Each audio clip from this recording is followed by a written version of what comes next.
can I do? Is there any place to hide? There's a place.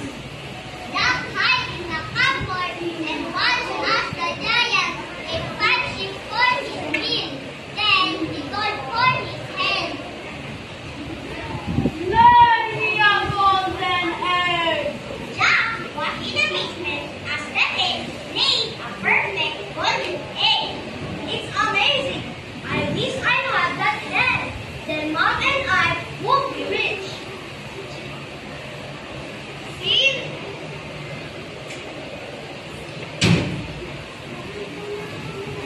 Scene 3.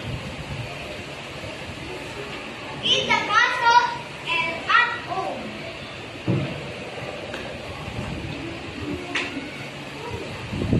Jack watched in amazement as the egg laid a perfect golden egg.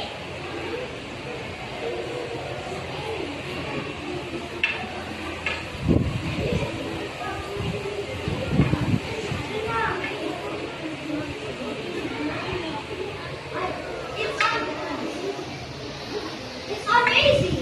I wish I had that then. Then Mom and I would be rich.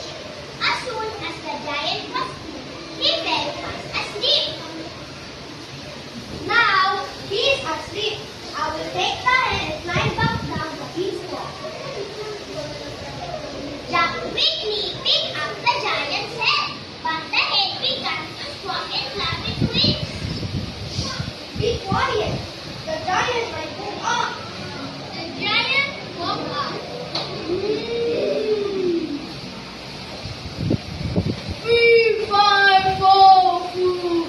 I smell the blood of an Englishman. Oh no! Time to go. Jack ran back to the beanstalk and climbed down as fast as he could. I'll get you. Jack reached the bottom of the beanstalk.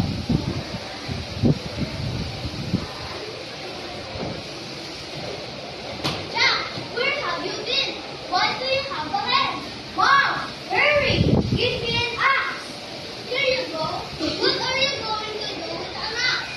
I have to chop the beanstalk down right now. With his axe, Jack crashed down the beanstalk. Oh! The giant fell to the ground bleeding blood. That's the end of the film. Oh man, it's a giant! Jack, what's going on? Since the magic beast with a huge beanstalk. So, I climbed to the top and found the giant's hospital. I watched his head lay a perfect golden egg. Are you telling me the truth, Jack? Yes, Mom, you see. Jack was right. The hen laid a golden egg every day. So Jack and his mother were never born again. The end! I'm sorry. Thank you.